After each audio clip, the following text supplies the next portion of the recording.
In a quiet town, a seasoned police officer's life is forever changed after a tragic accident.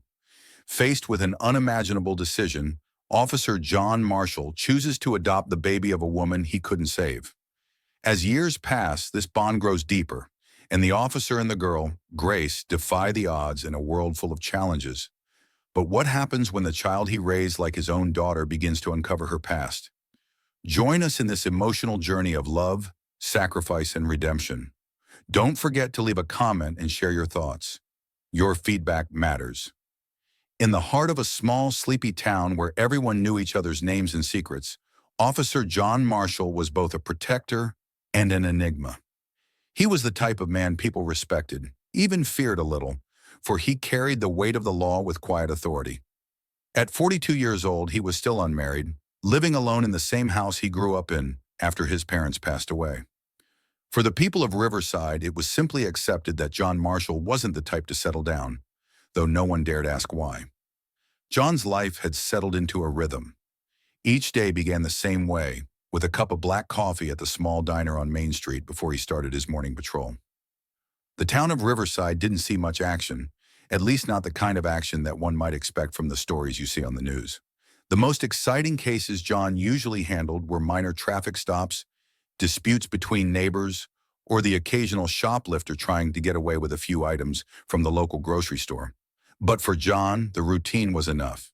He liked knowing the streets by heart, greeting familiar faces, and making sure his town remained the quiet, peaceful place it had always been.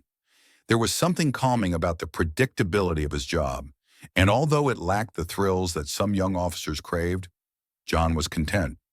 Or at least he thought he was. But behind his stoic exterior, John often thought about what his life had become. There were nights when, after a long shift, he would sit on his front porch with a cold beer and wonder how time had passed so quickly. There had been opportunities for love, sure, but each time he let someone in, something inside him held back, a hesitation he couldn't quite explain. It wasn't that he didn't want a family, it was that he never thought he could be the kind of man who deserved one.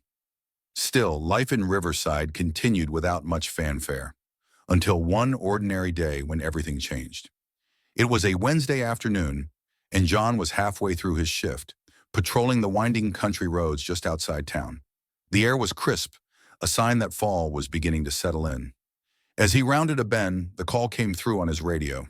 10 to 50, major accident reported on Route 16.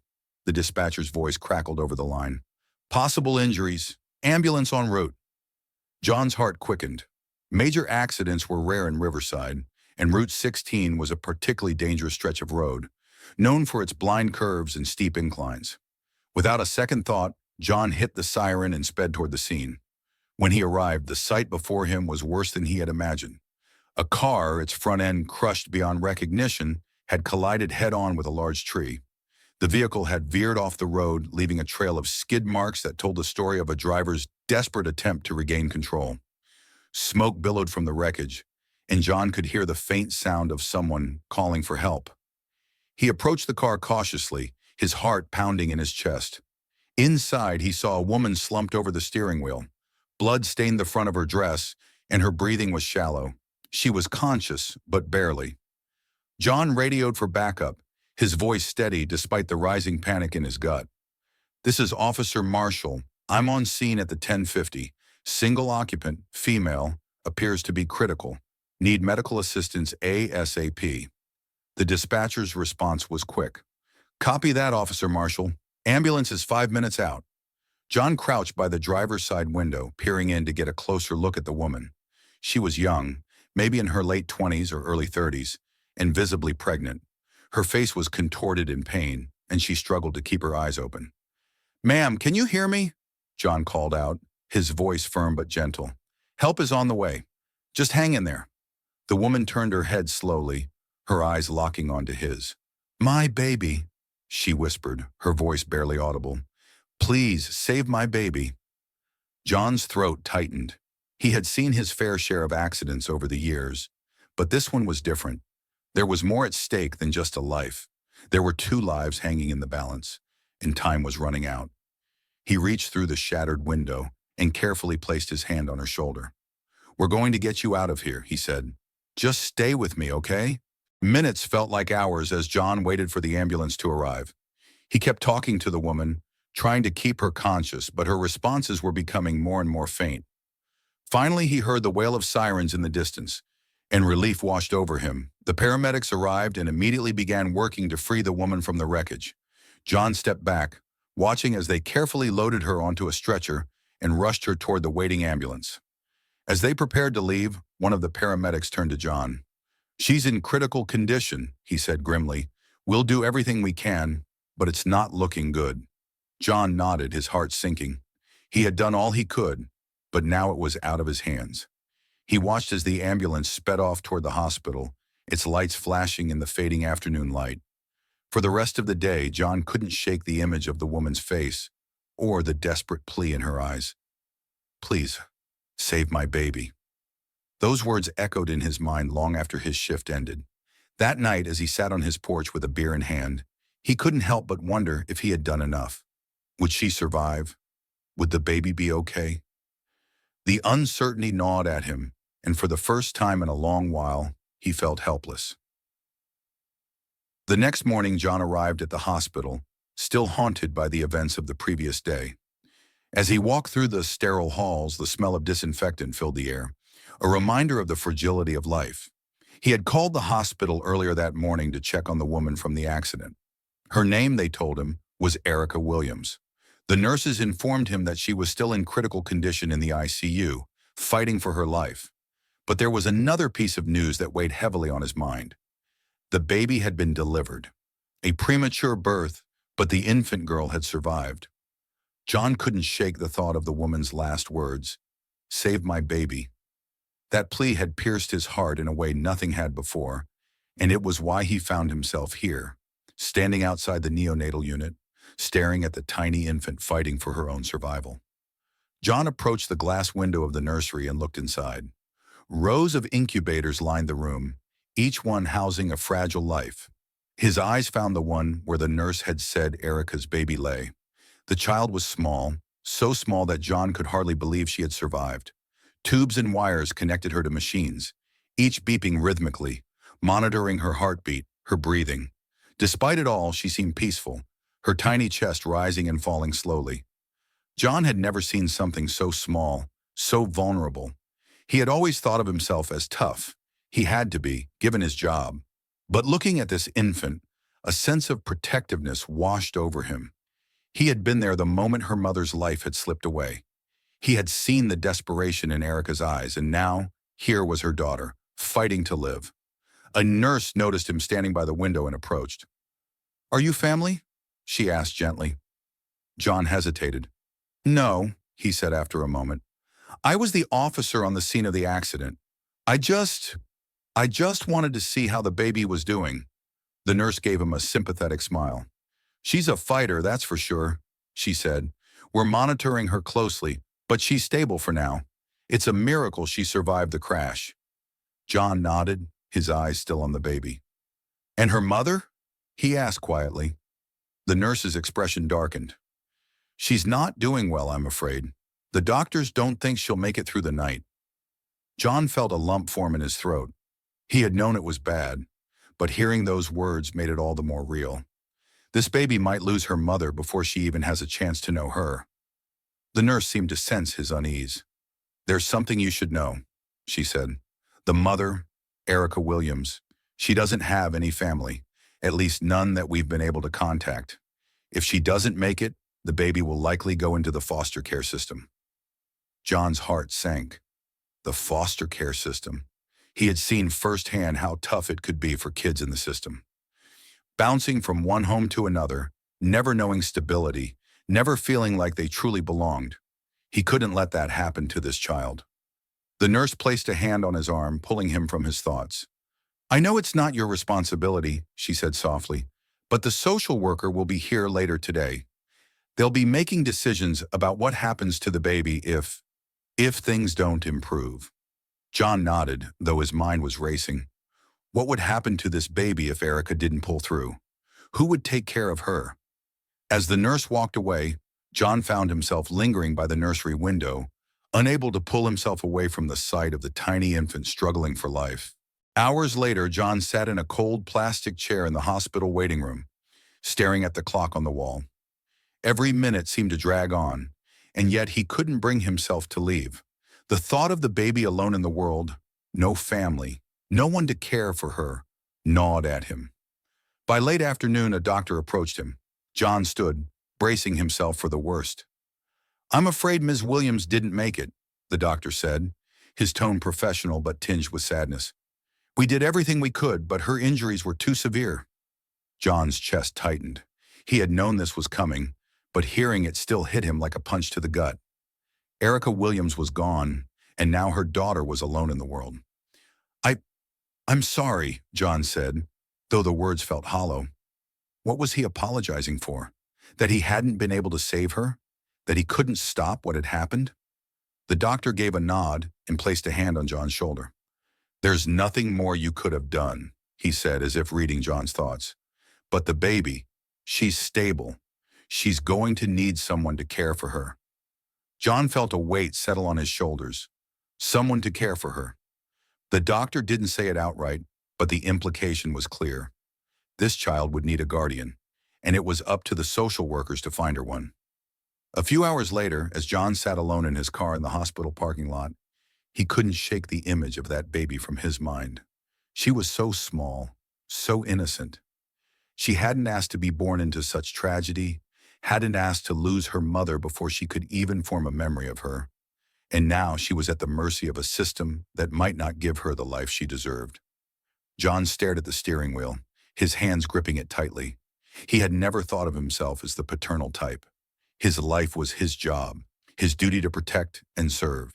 He had never imagined taking care of someone else, especially not a child. But now, with the weight of Erica's last words echoing in his mind, he couldn't shake the feeling that maybe, just maybe, this was something he was meant to do. The decision wasn't an easy one. He knew adopting a child, especially a black child in a predominantly white town, would come with its challenges. People would talk. They would question his motives, judge his abilities. But none of that mattered when he thought about the alternative. He couldn't let this baby slip through the cracks, couldn't let her grow up feeling unwanted or unloved.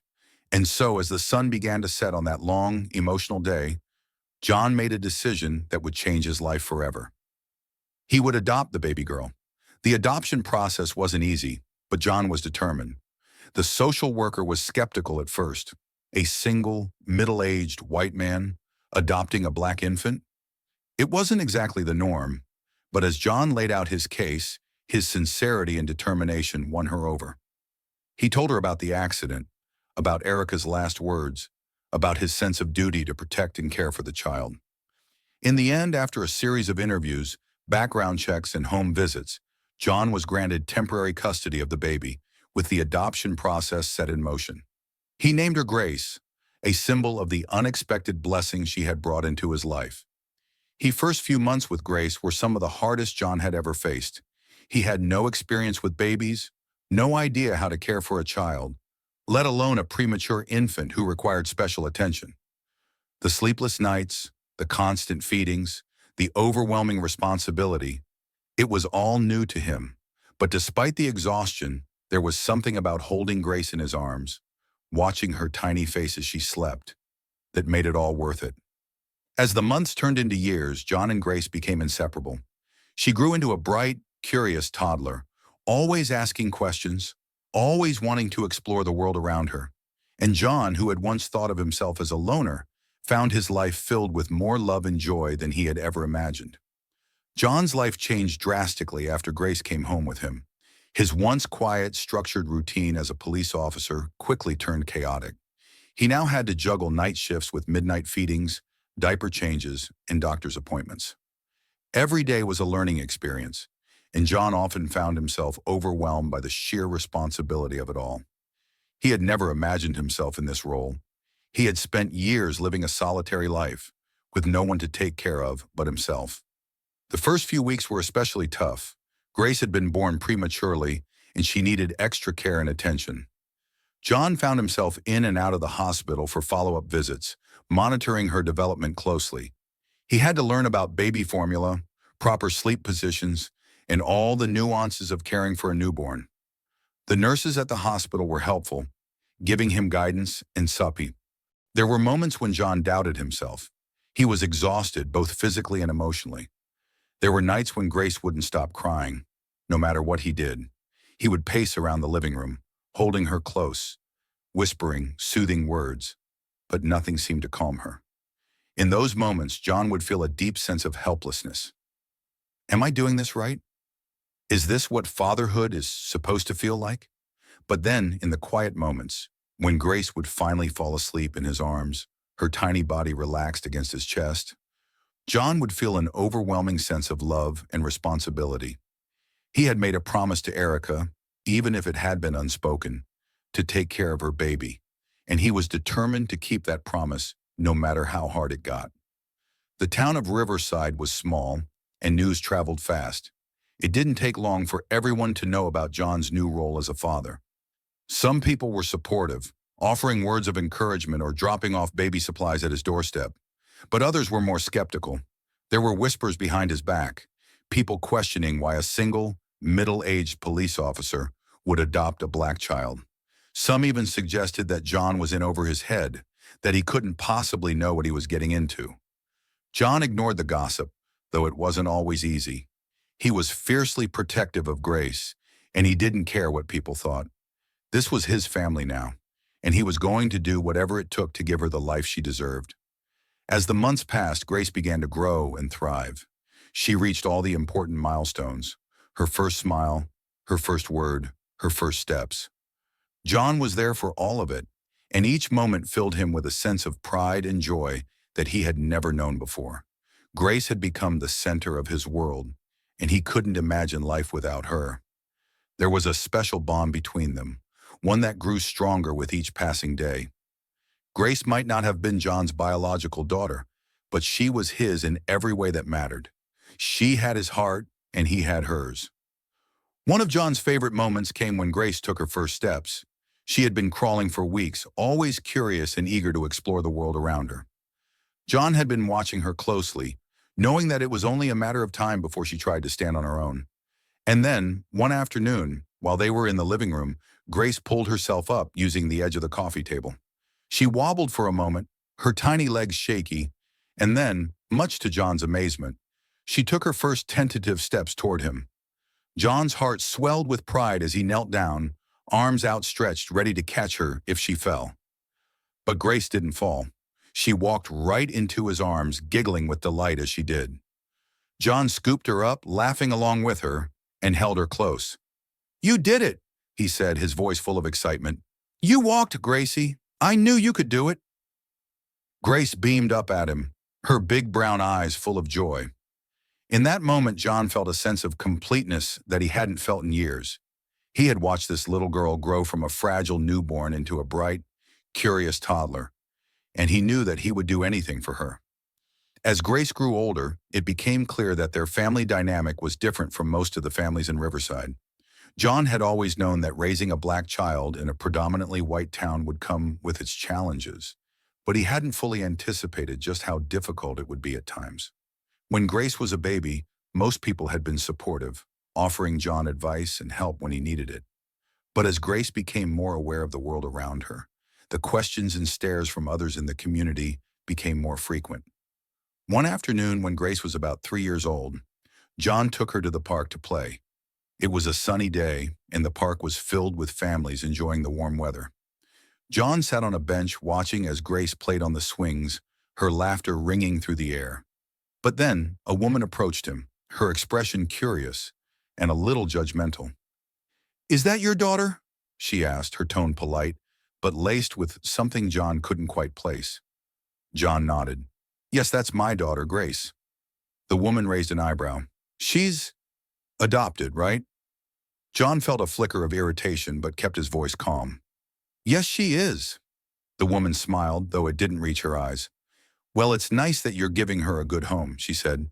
"But don't you think it might be hard for her, growing up, you know, different?" John clenched his jaw. He knew what she meant. Grace's race. It wasn't the first time someone had made a comment like this, and it wouldn't be the last. but it still stung every time. "She's not different," John said firmly. "She's my daughter." The woman gave a non-committal nod and walked away, leaving John fuming. He had always known that Grace would face challenges because of her race, but it angered him that people couldn't see past the color of her skin to the incredible person she was. Later that evening, as John tucked Grace into bed, she looked up at him with wide eyes. "Daddy," she said, her voice soft, "why do people look at us funny?" John's heart ached. Grace was still so young, too young to understand the complexities of race and prejudice, but she was already beginning to notice the way people treated them differently. John sat on the edge of her bed and brushed a strand of hair out of her face. "Some people don't understand," he said gently. "They see that we look different, and they don't know what to think. But it doesn't matter what they think, Gracie. What matters is that we're a family, and I love you very much." Grace smiled, satisfied with his answer. "I love you too, Daddy," she said, snuggling into her blankets. As John watched her drift off to sleep, he made a silent promise to himself. He would protect Grace from the harshness of the world for as long as he could. And when the time came for her to face those challenges, he would be there to guide her through it. When Grace started kindergarten, it marked the beginning of a new chapter in their lives. John had been nervous about sending her to school, worried about how she would be treated by the other kids and their parents. But Grace, in her typical fashion, faced the new experience with excitement and curiosity. On her first day of school, John walked her to the classroom, holding her hand as they made their way through the busy hallways. Grace's eyes were wide with wonder as she took in the sights and sounds around her. She was wearing a bright pink backpack that was almost as big as she was, and her hair was styled in neat braids that John had spent hours learning how to do. As they reached the classroom, John knelt down to be at eye level with Grace. "Are you ready for your first day of school, kiddo?" he asked, his voice filled with both excitement and a little nervousness. Grace nodded enthusiastically. "I'm ready, Daddy." John smiled, feeling a mixture of pride and anxiety. "Okay," he said. "Remember to be yourself and have fun. I'll be right here when school's over to pick you up." Grace gave him a big hug before turning and skipping into the classroom without a second thought. John watched her go, his heart swelling with love and pride. As the years passed, John found himself more and more immersed in the world of fatherhood, a world he never thought he'd be a part of. Grace was growing fast, and with each year, John could see her blossoming into a bright, independent young girl. Their bond was unshakable, but as Grace entered her teenage years, new challenges emerged, ones that John hadn't been prepared for. Grace was 12 years old when the first real conflict between them arose. It was an ordinary day. John had just gotten off his shift and was heading home to spend the evening with Grace. As he pulled into the driveway, he noticed her sitting on the porch steps, her face set in a frown. Something was wrong. "Hey, Gracie," he called as he got out of the car, hoping to lift her spirits. "What's going on?" Grace looked up at him, her eyes filled with frustration. "Dad, why didn't you tell me?" John's stomach twisted. He had no idea what she was talking about, but he could sense that this wasn't going to be an easy conversation. "Tell you what?" he asked, walking over to sit beside her. Grace crossed her arms over her chest. "About my mom, about where I came from." John felt his heart skip a beat. He had always known that this day would come, the day when Grace would start asking more questions about her biological mother. But he hadn't expected it to happen so soon, and he certainly wasn't ready for it. "I was going to tell you," John said slowly, choosing his words carefully. I wasn't sure when the right time was." Grace's frown deepened. "I'm 12, Dad. Don't you think I should know by now?" John sighed, running a hand through his hair. He had always dreaded this moment, not because he didn't want Grace to know the truth, but because he didn't want her to feel the pain that he knew would come with it. How could he explain to her that her biological mother had died in a tragic accident? That she had been left alone in the world before he had taken her in? "I'm sorry," John said quietly. "I should have told you sooner. You have every right to know about your mother." Grace's expression softened, but the hurt was still there in her eyes. "Why didn't you?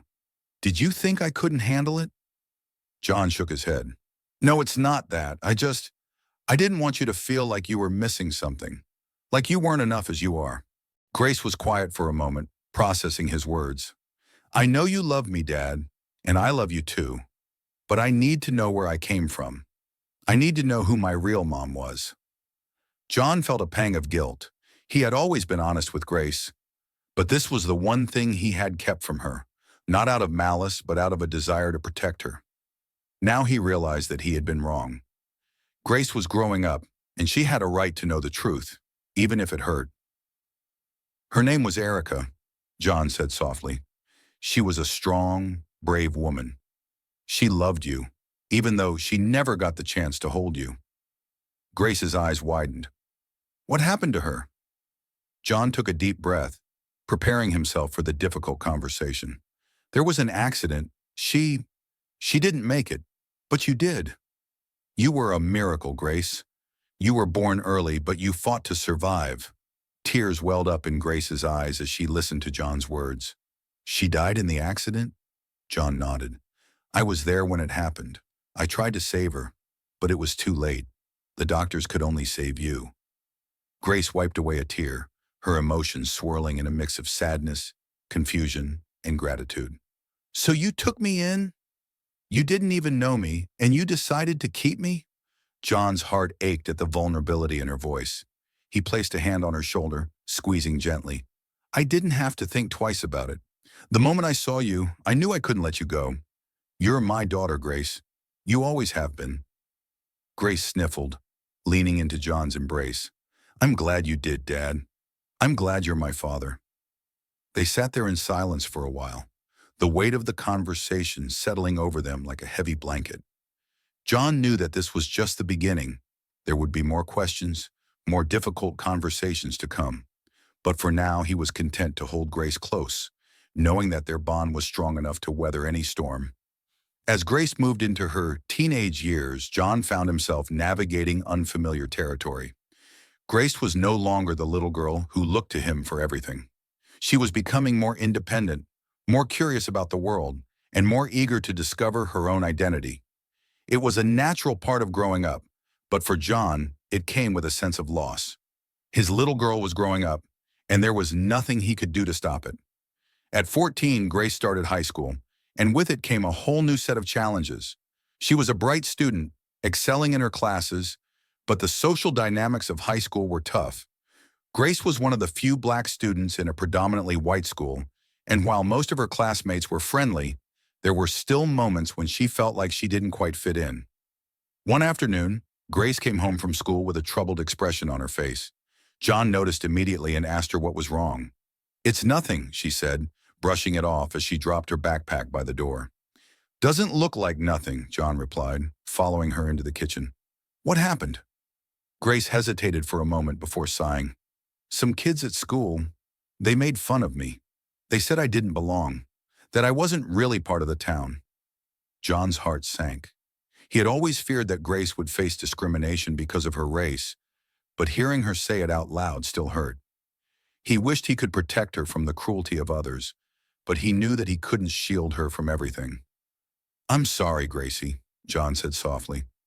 People can be cruel sometimes, but don't let them make you feel like you don't belong. You belong here just as much as anyone else. Grace nodded, but John could see the doubt in her eyes. It's hard, Dad. I feel like I'm stuck between two worlds. I'm not like the other kids at school, but I'm not like my biological family either. I don't know where I fit.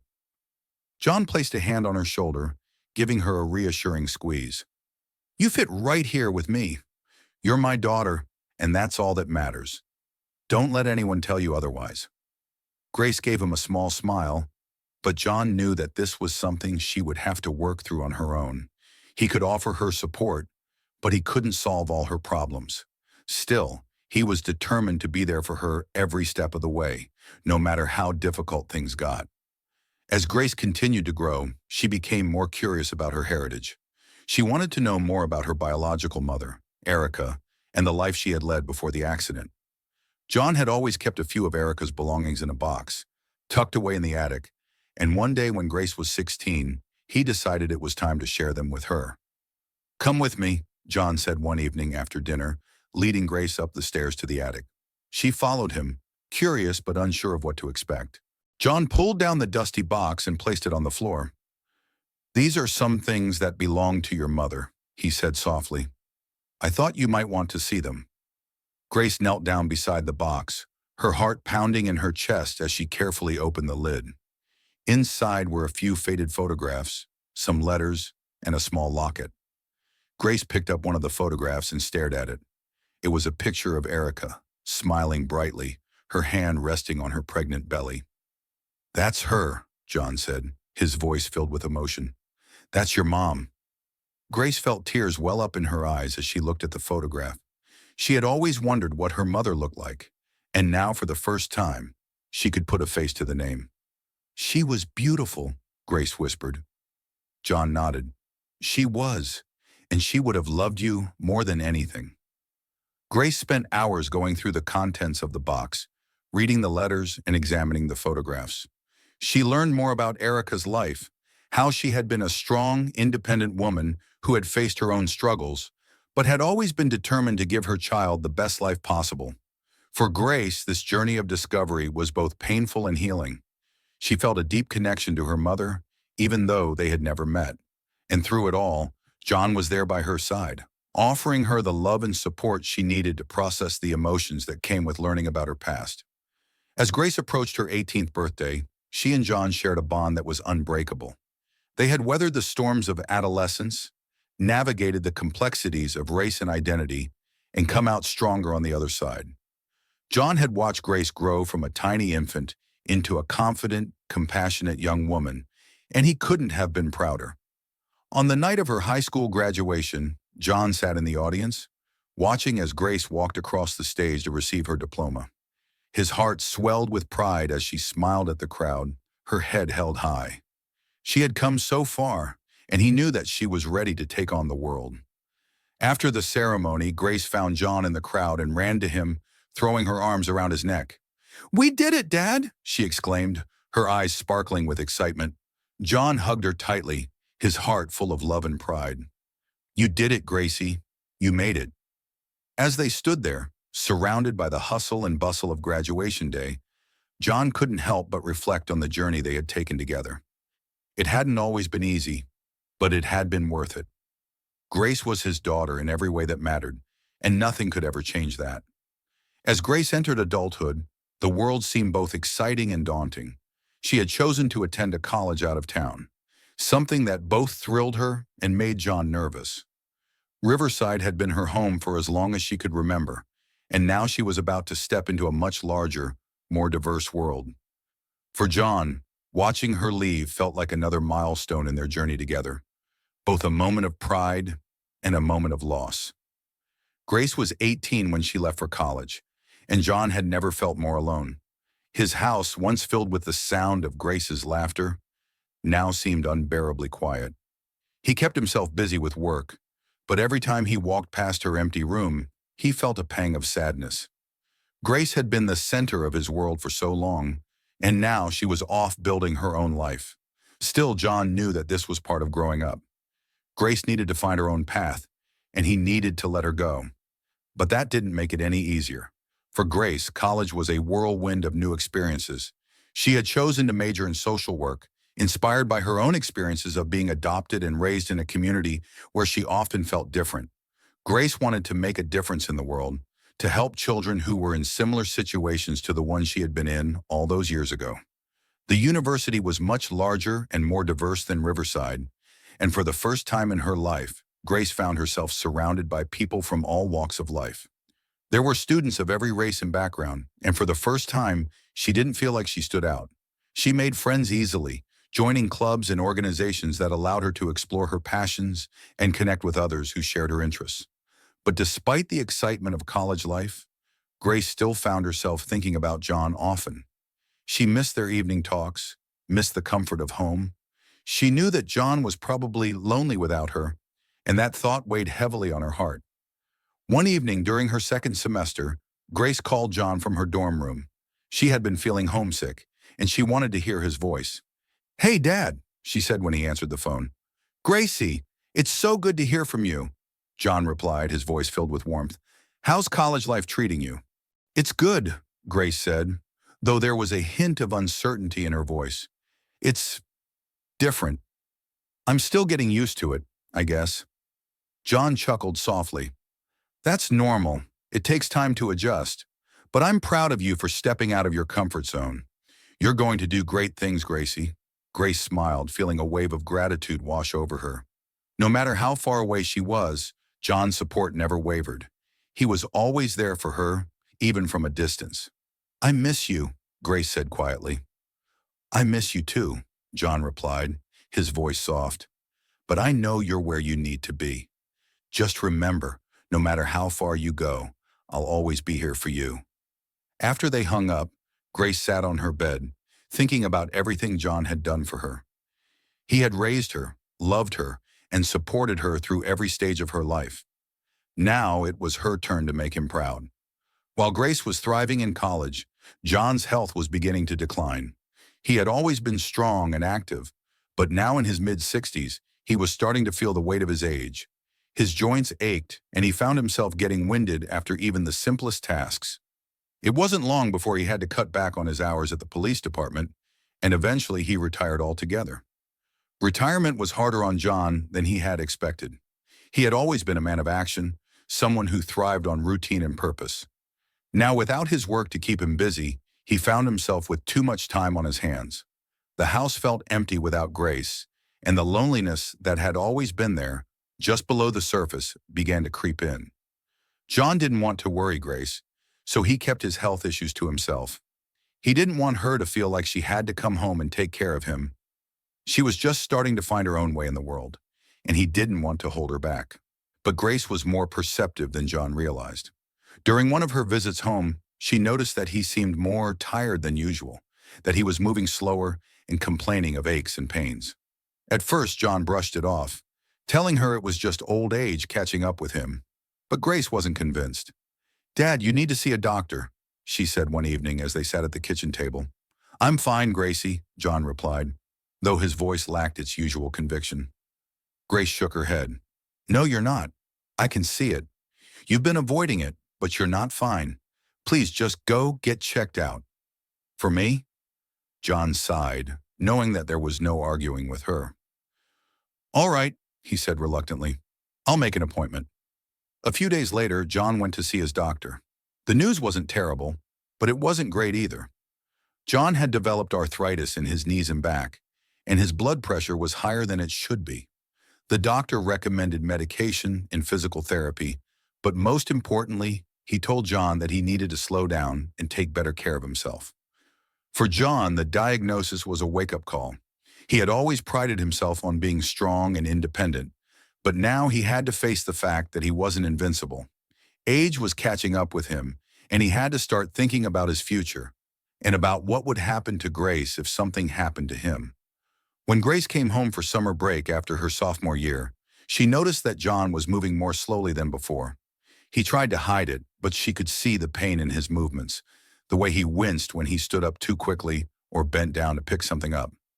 "Dad, you're still not taking care of yourself, are you?" Grace asked one afternoon as they sat on the porch. John sighed, rubbing his knee. "I'm doing my best, Gracie, but getting old isn't easy." Grace looked at him, her heart heavy with concern.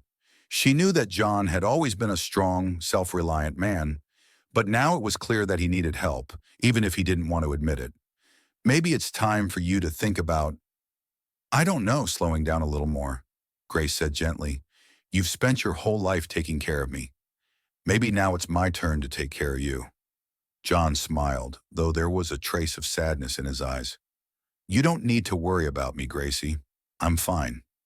But Grace wasn't convinced. She knew that John was trying to protect her, just as he always had, but she couldn't shake the feeling that he wasn't telling her everything. Over the next few weeks, Grace took on more responsibilities around the house. She cooked meals, cleaned, and even helped John with his physical therapy exercises.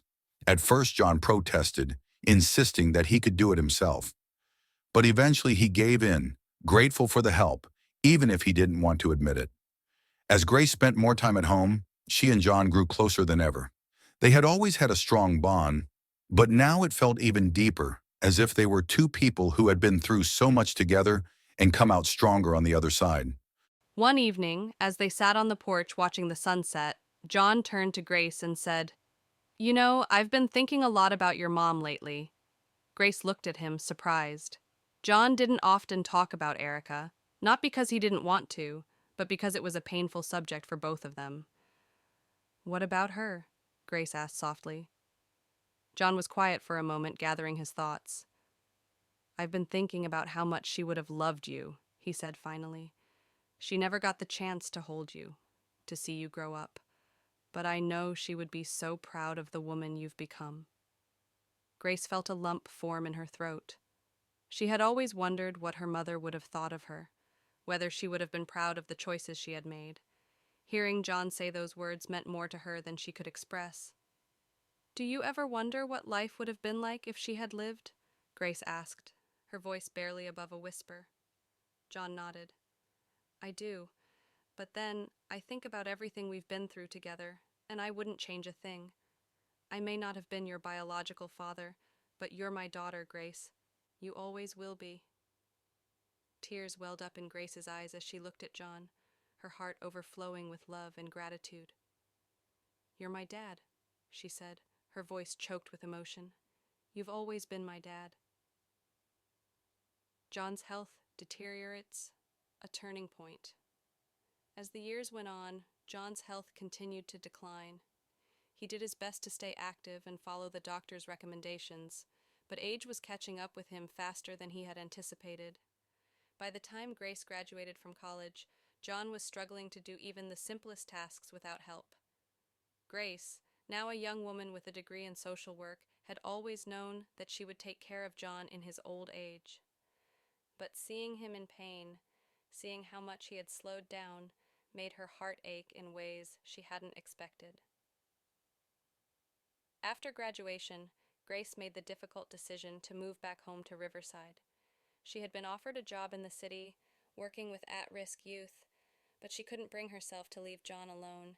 He had spent his whole life taking care of her, and now it was her turn to take care of him. "Dad, I've made up my mind," Grace said one evening as they sat at the kitchen table. "I'm moving back home. I can find a job here, and I'll be able to help you more." John looked at her, his expression filled with both pride and sadness. "Gracie, you don't have to do that.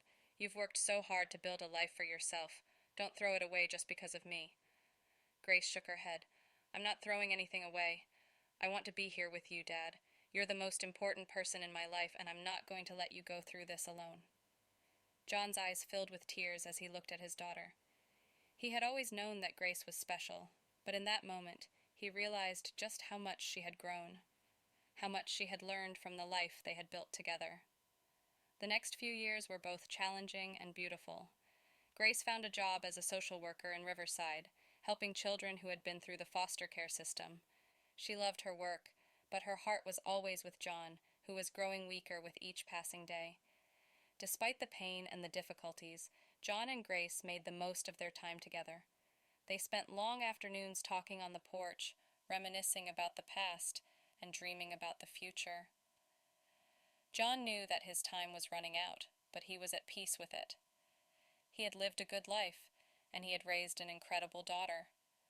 One evening, as they sat together watching the sun set over the hills, John turned to Grace and said, "You've given me more than I ever could have asked for, Gracie. You've been the best daughter a man could ever hope for." Grace squeezed his hand, her eyes filled with tears. "And you've been the best dad. I wouldn't be who I am today without you." John smiled, his heart full of love and pride. "I'm so proud of you, Gracie. You've made my life worth living." John's health had been declining steadily for months. His body, once strong and capable, was now frail, worn down by age and illness. Every step he took was accompanied by pain, and even the simplest of tasks left him exhausted. Grace had seen the changes coming, had known that this day would arrive sooner or later, but knowing didn't make it any easier. She had taken time off from work to care for John full-time. Every day was a new challenge, making sure he was comfortable, managing his medications, helping him with his physical therapy exercises. The house that had once been filled with the sounds of laughter and conversation was now quieter, the air heavy with the weight of impending loss. John, for his part, tried to stay upbeat. He hated seeing Grace so worried about him, and he did his best to hide how much pain he was in. But Grace knew, she always knew. She could see it in the way he moved, in the way he winced when he thought she wasn't looking. It broke her heart, but she didn't let him see that. Instead, she smiled and told him stories about her work, about the kids she was helping, trying to bring some light into the darkness. One evening, as they sat together on the porch watching the sunset, John turned to Grace and said, "Gracie, I want to talk to you about something." Grace looked at him, her heart tightening.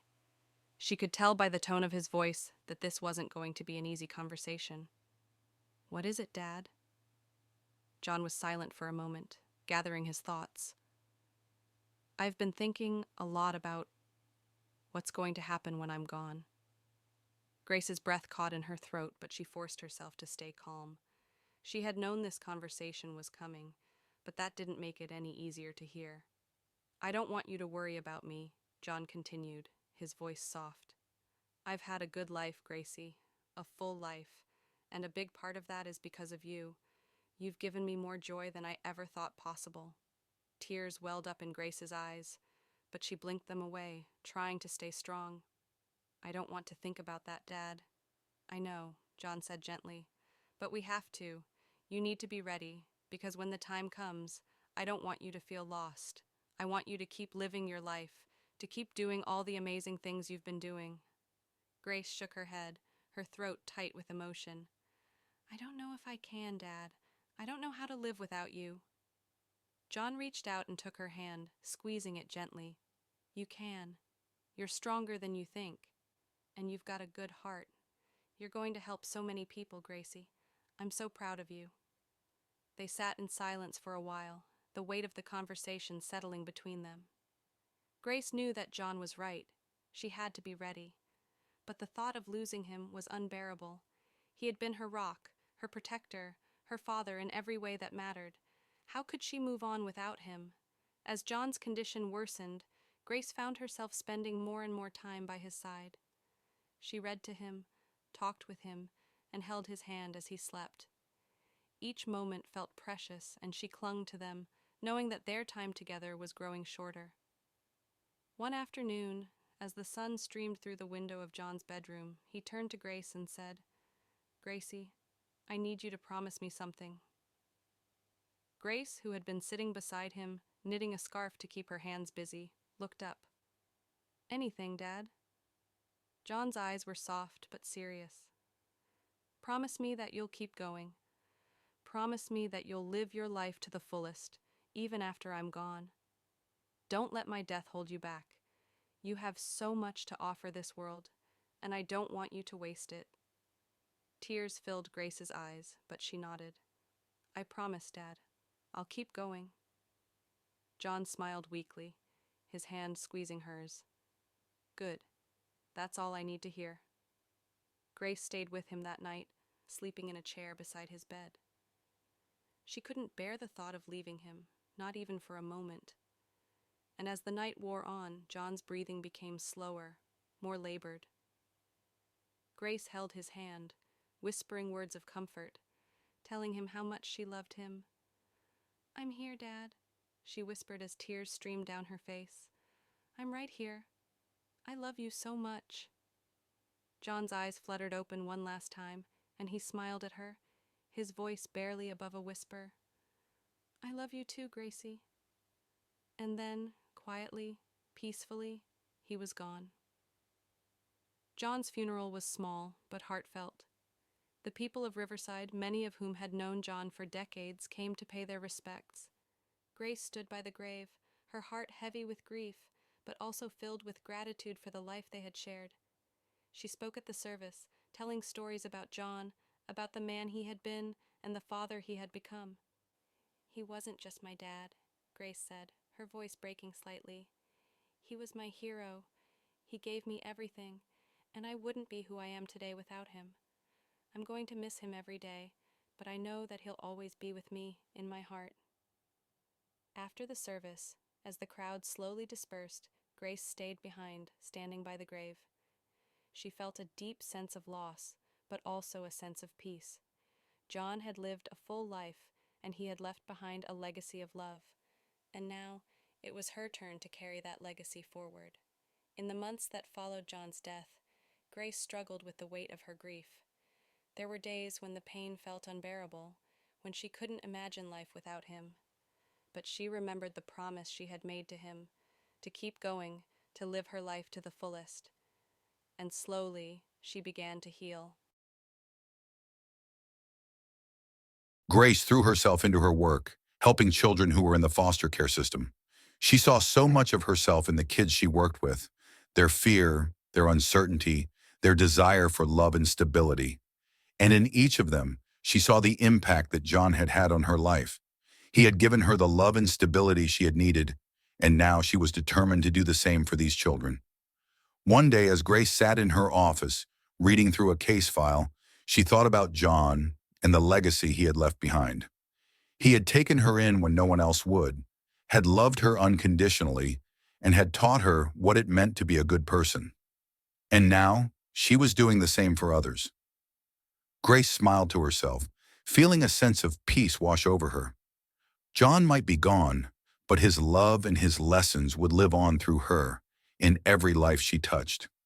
A few years later, Grace found herself in a position she never expected. She was considering adoption. She had been working with a young boy named Malik, who had been in and out of foster homes for most of his life.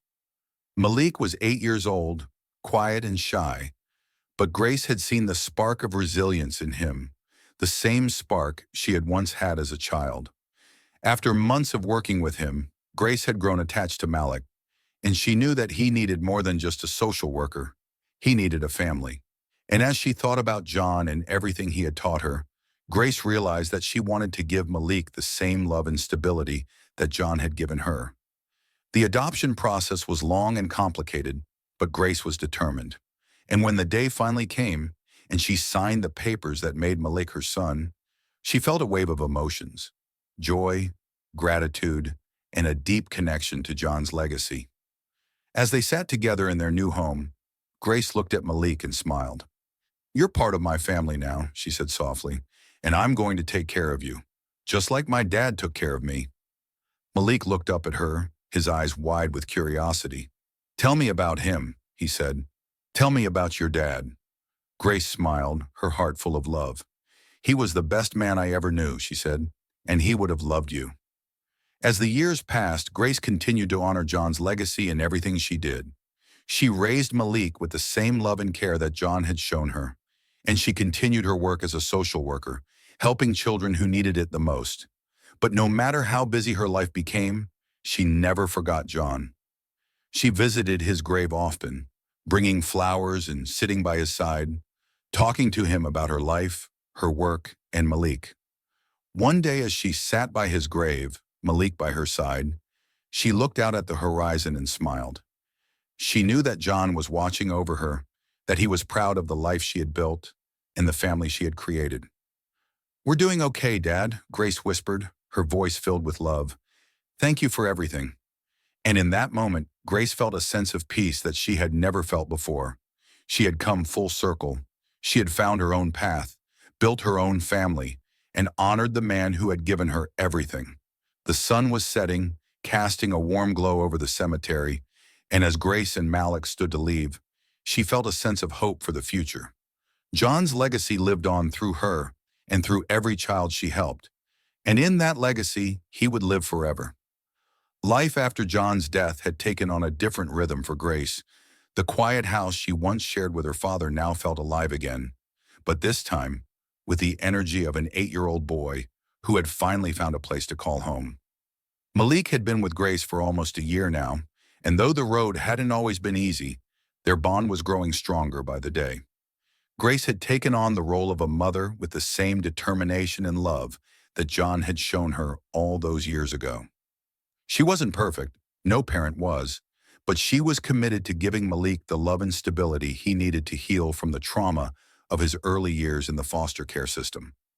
And in many ways, Malik reminded her of herself: cautious, unsure of where he fit in the world, but full of potential. The early days of parenting Malik were a challenge for Grace. Malik had been through multiple foster homes, and each move had left him more guarded, more hesitant to trust the adults in his life. Grace had expected this, but knowing it intellectually didn't make it any easier to face the emotional reality of it. There were nights when Malik would wake up screaming from nightmares, memories of the abuse and neglect he had suffered in his previous homes haunting him. Grace would rush to his room, holding him close as he cried, whispering words of comfort that sometimes felt hollow in the face of such deep pain. But she stayed with him, night after night, until the nightmares eventually began to subside. During the day, Malik was quiet, keeping to himself even as Grace tried to engage him in conversation or activities. He would spend hours drawing in a notebook she had given him, his face focused and intense as he sketched. Grace didn't push him to talk about his drawings. She knew he would open up when he was ready. But she couldn't help but wonder what thoughts and emotions were swirling beneath the surface. One afternoon, a few months after Malik had moved in, Grace found him sitting on the porch, his sketchbook open on his lap. She sat down beside him, watching as he carefully shaded in the details of a drawing. "That's really good," she said softly, hoping to start a conversation. Malik didn't look up, but he nodded. "Thanks." Grace waited for a moment, unsure of how to proceed. She had learned that Malik needed time and space to process things, and she didn't want to push him too hard. But she also wanted him to know that he could trust her, that she was there for him. "Do you want to tell me about it?" she asked gently, gesturing to the drawing. Malik hesitated for a moment before finally speaking. It's a house, a big one, with a garden in the back, like the one in the book you read me the other night." Grace smiled, remembering the story she had read to him about a family who lived in a big house with a garden. "It's beautiful," she said. "Is that a place you'd like to live one day?" Malik shrugged, his eyes still focused on the drawing. "I don't know. I guess." Grace's heart ached for him. She knew that Malik had never had a real home, a place where he felt safe and loved. And though she had worked hard to create that for him, she knew that trust took time, especially for a child who had been hurt so many times before. "You know," Grace said softly, "you can always talk to me, Malik, about anything. I'm here for you." Malik finally looked up at her, his dark eyes filled with uncertainty. "Do you think I'll stay here forever?" he asked, his voice barely above a whisper. Grace's heart broke at the question. She could see the fear in his eyes, the fear of being abandoned once again. She reached out and placed a hand on his shoulder, giving it a gentle squeeze. "You're home now, Malik," she said firmly. "This is your home, and I'm not going anywhere." For the first time, Malik's face softened, and Grace saw a flicker of hope in his eyes. It was a small step, but it was a step in the right direction, and Grace knew that with time, their bond would continue to grow. As the months passed, Grace and Malik began to settle into a routine. They had their good days where Malik would laugh and play, his guard lowered just enough for Grace to catch a glimpse of the boy he truly was, underneath the layers of pain. But there were also difficult days. Days when Malik would withdraw, shutting Grace out completely, his trauma bubbling to the surface in ways neither of them could predict.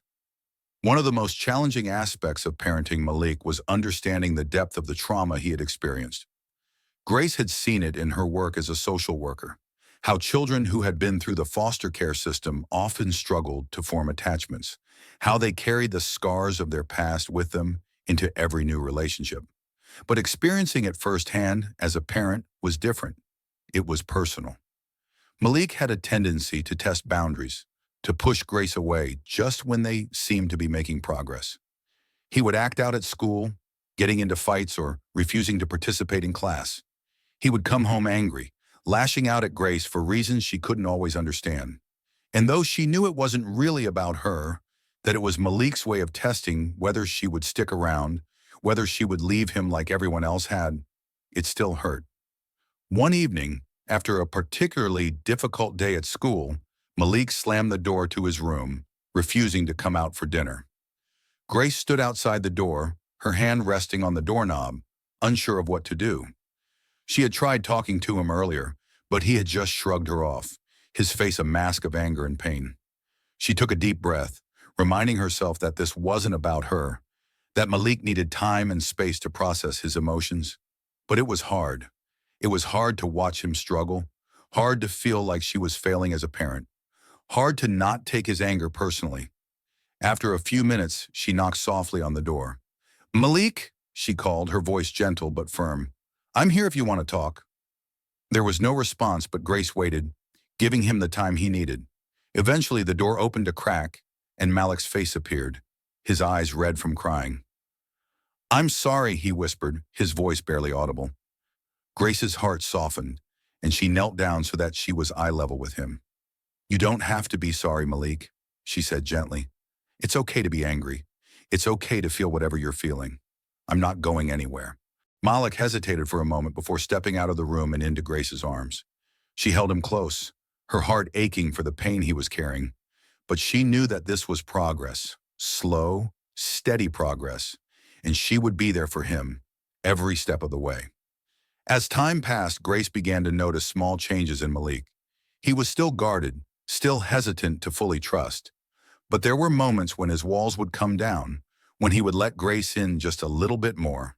He started talking more about his feelings, about the things that scared him, and the things that made him happy. He began to open up about his past, about the foster homes where he had been mistreated, about the times he had been let down by the people who were supposed to take care of him. It wasn't easy for Malik to talk about these things, and there were times when he would shut down, overwhelmed by the emotions that surfaced. But Grace was patient. She listened without judgment, offering comfort and reassurance whenever he needed it. One evening, as they sat together on the porch, Malik turned to Grace and said, "I don't think I've ever felt this safe before." Grace's heart swelled with emotion. It had been over a year since Malik had come to live with her, and hearing him say those words felt like a breakthrough. "I'm glad you feel that way," she said softly. "You deserve to feel safe, Malik. You deserve to feel loved." Malik looked down at his hands, his expression thoughtful. "Do you think my real parents loved me?" Grace's breath caught in her throat. It was a question she had been expecting, but it was still difficult to hear. She knew that Malik had always wondered about his biological parents, about why they had given him up, about whether they had ever truly loved him. "I don't know, Malik," Grace said gently, "but I do know that you are loved now, and that's what matters." Malik was quiet for a moment before nodding. "I guess you're right." Grace reached out and took his hand, giving it a gentle squeeze. "I love you, Malik. You're my son, and I'm so proud of you." Malik looked up at her, his eyes filled with a mixture of emotions. And for the first time, Grace saw a glimmer of hope in his eyes. A hope that maybe, just maybe, he could trust in the love that she had given him.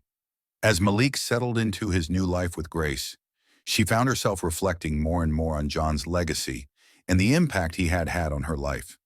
She knew that the love and stability he had given her had shaped her into the person she was today, and she wanted to honor that legacy by continuing to help others who were in need of the same love and care.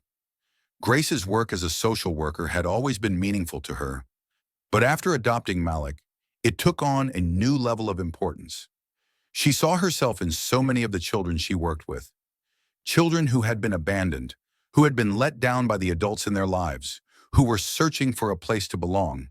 And she knew that her experience with John, and now with Malik, had given her the tools to help these children in ways she never could have before. One afternoon, Grace was meeting with a young girl named Tiana, who had been in the foster care system for most of her life. Tiana was 12, and she reminded Grace of herself at that age, quiet, guarded, but full of potential. As they sat together in Grace's office, Tiana looked up at her and asked, "Do you think things will ever get better for me?" Grace's heart ached at the question, but she smiled softly, reaching out to take Tiana's hand. "Yes, I do," she said firmly. "I know it's hard right now, but you are strong, Tiana, and there are people out there who care about you, people who want to help you." Tiana looked at her, her eyes filled with uncertainty. "But what if I can't trust anyone?" Grace nodded, understanding the fear that Tiana was feeling. "It's okay to be scared," she said gently, "but trust takes time, and there are people who are willing to take that time with you. You just have to give them a chance." Tiana was quiet for a moment before finally nodding. "Okay," she whispered. As Grace watched Tiana leave her office, she felt a deep sense of purpose. She knew that she was exactly where she was meant to be, doing exactly what she was meant to do. John's legacy of love and care lived on through her and through every child she helped. As the years passed, Grace and Malik continued to build their life together. Their bond grew stronger with each passing day, and though there were still challenges, they faced them together as a family. Grace often thought about John and the lessons he had taught her, about love, about resilience, about the importance of family. She knew that she wouldn't be the person she was today without him, and she was determined to carry his legacy forward in everything she did. As Malik entered his teenage years, the challenges that Grace had expected began to surface. Raising a teenager was never easy, but raising a teenager who had experienced trauma was an entirely different challenge. Malik, who had once been quiet and reserved, began to test boundaries in ways that Grace hadn't anticipated. It started with small things: talking back, missing curfews, refusing to do his homework. At first, Grace thought it was just typical teenage rebellion, a phase that all kids went through. But as time went on, Malik's behavior became more erratic.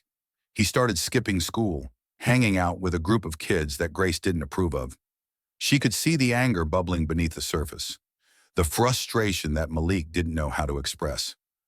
One evening, after another argument about his behavior, Malik stormed out of the house, slamming the door behind him.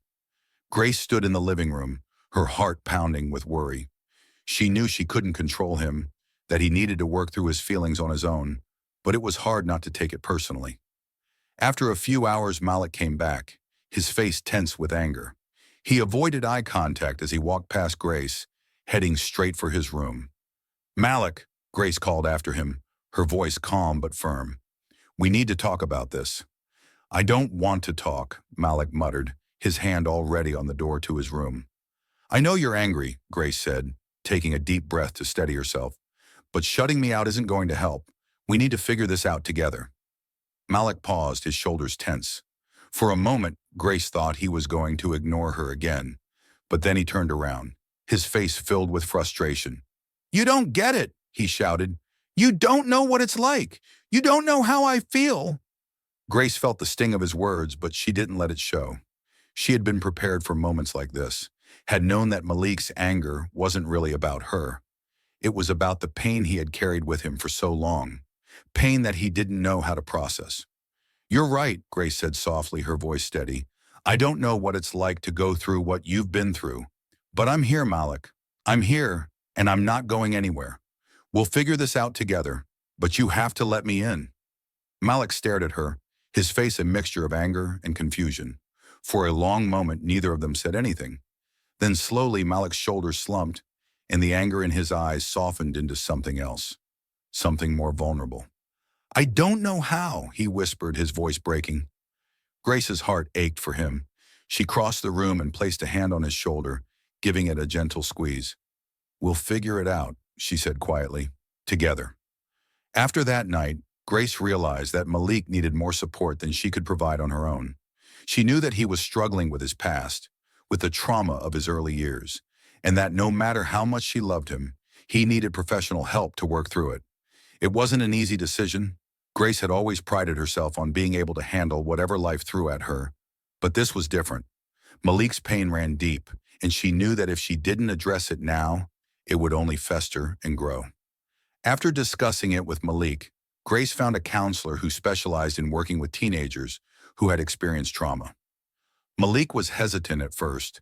He didn't like the idea of talking to a stranger about his feelings, but Grace assured him that it was okay to be nervous, that it was okay to take things one step at a time.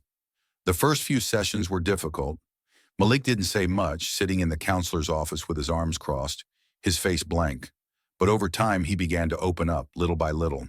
He talked about his anger, about his fear of being abandoned again, about the feelings of worthlessness that had followed him from foster home to foster home.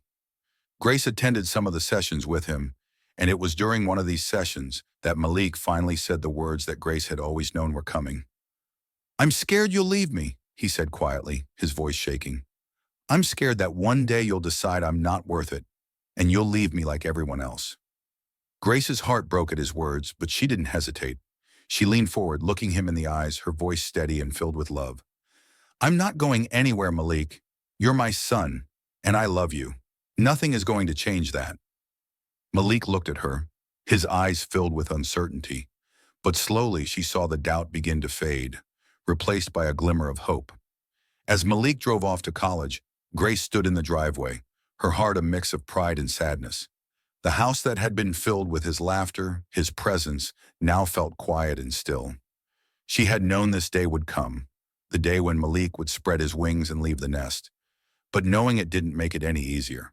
Grace walked back into the house, the silence almost deafening. She had spent so many years caring for Malik, worrying about him, guiding him through life's challenges. And now, for the first time in what felt like forever, she was alone. It was a strange feeling, one that filled her with both longing and excitement. Malik was off to start his own journey, and Grace, in her own way, was about to start hers. For Malik, college was a world of firsts. It was the first time he had lived away from home, the first time he had been surrounded by so many people from different walks of life, and the first time he truly felt like he was carving out his own path. The freedom was exhilarating, but also overwhelming. The first few weeks were a whirlwind of new experiences. Malik made friends easily, bonding with his roommates over late-night study sessions and shared interests. He joined clubs, threw himself into his classes, and for the first time in his life, he felt like he was part of something bigger than himself. But along with the excitement came moments of doubt. There were times when Malik questioned whether he truly belonged, whether he was good enough to succeed in this new environment. The trauma of his past still lingered, and there were nights when the old fears crept back in, fears of abandonment, fears of not being worthy. But each time those doubts surfaced, Malik remembered Grace's words, her unwavering belief in him, and it gave him the strength to keep going. One of the most transformative experiences for Malik came during his second semester, when he took a class on social justice and advocacy. The class opened his eyes to the systemic issues that affected people like him, people who had grown up in the foster care system, people of color who had faced discrimination and prejudice. Malik found himself drawn to the subject, eager to learn more, to understand how he could make a difference. It was during one of these classes that Malik had an epiphany. He wanted to dedicate his life to helping others, just as Grace had dedicated her life to helping him. He didn't know exactly what that would look like yet, but he knew that he wanted to be an advocate, to use his experiences to make a positive impact in the world. After class one day, Malik called Grace, excitement bubbling in his voice. "Mom," he said as soon as she answered, "I think I know what I want to do with my life." Grace smiled, her heart swelling with pride. "Tell me." "I want to help people," Malik said, his voice filled with determination. "People like me, people who grew up in the system. I want to make a difference, like you did." Grace felt tears prick her eyes. She had always hoped that Malik would find his purpose, that he would channel his experiences into something meaningful. And hearing him say those words, knowing that he was on the path to fulfilling that potential, filled her with an overwhelming sense of pride. "You're going to be amazing," Grace said softly. "I'm so proud of you, Malik." While Malik was discovering his independence at college, Grace was adjusting to her own new reality. The house, once filled with the noise and energy of raising a teenager, was now quiet. It was a different kind of quiet than after John had passed. It wasn't marked by grief, but by a sense of transition. Grace found herself with time she hadn't had in years, time to focus on herself, on her work, and on what came next. Grace continued her work as a social worker, but she began to take on new roles within her field. She was invited to speak at conferences, sharing her personal story of adoption and the challenges of raising a child with a traumatic past. Her story resonated with so many people, and soon she found herself in demand as a speaker and advocate for foster care reform. While Malik was discovering his independence at college, Grace was adjusting to her own new reality. The house, once filled with the noise and energy of raising a teenager, was now quiet. It was a different kind of quiet than after John had passed. It wasn't marked by grief, but by a sense of transition. Grace found herself with time she hadn't had in years, time to focus on herself, on her work, and on what came next. Grace continued her work as a social worker, but she began to take on new roles within her field. She was invited to speak at conferences, sharing her personal story of adoption and the challenges of raising a child with a traumatic past. Her story resonated with so many people, and soon she found herself in demand as a speaker and advocate for foster care reform. The work was fulfilling, but there were moments when Grace missed the day-to-day routines of parenting. She missed the sound of Malik's laughter, the conversations they used to have over dinner, the feeling of being needed in that way. But she reminded herself that this was a new chapter, one that both she and Malik were meant to embrace. As Malik continued his college journey, not everything came easily. Though he had found his passion and purpose, there were still obstacles he had to overcome. College was demanding, and there were times when the workload felt overwhelming. Malik struggled with balancing his classes, extracurriculars, and his part-time job. There were nights when he stayed up late studying, only to feel like he wasn't making any progress. But perhaps the biggest challenge Malik faced was dealing with the prejudice and discrimination that still existed, even in the supposedly progressive environment of his university. As a young black man with a history of growing up in foster care, Malik encountered professors and peers who doubted his abilities, who made assumptions about his background. One day, after an especially difficult interaction with a professor who had questioned his academic ability, Malik called Grace, frustration boiling over. "I don't get it, Mom," he said, pacing around his dorm room. "No matter how hard I work, no matter how much I prove myself, it feels like some people will always see me as less than, like I'm not good enough." Grace's heart ached as she listened to him. She knew how painful it was to be judged for things beyond your control, and she hated that Malik had to go through it. "I know it's hard," she said gently, "but you are good enough, Malik. You've always been good enough. Don't let other people's ignorance make you doubt yourself. You're here because you deserve to be here." Malik sighed, running a hand through his hair. "I'm trying, but it just feels like, no matter what I do, it's never enough." Grace's voice was filled with empathy. "It's more than enough, Malik. You've overcome so much, and you're still standing. That's something to be proud of. And remember, you're not doing this alone. You have people who believe in you, people like me." Malik was quiet for a moment, and then he said, "Thanks, Mom." I needed to hear that. Grace smiled, feeling a sense of pride.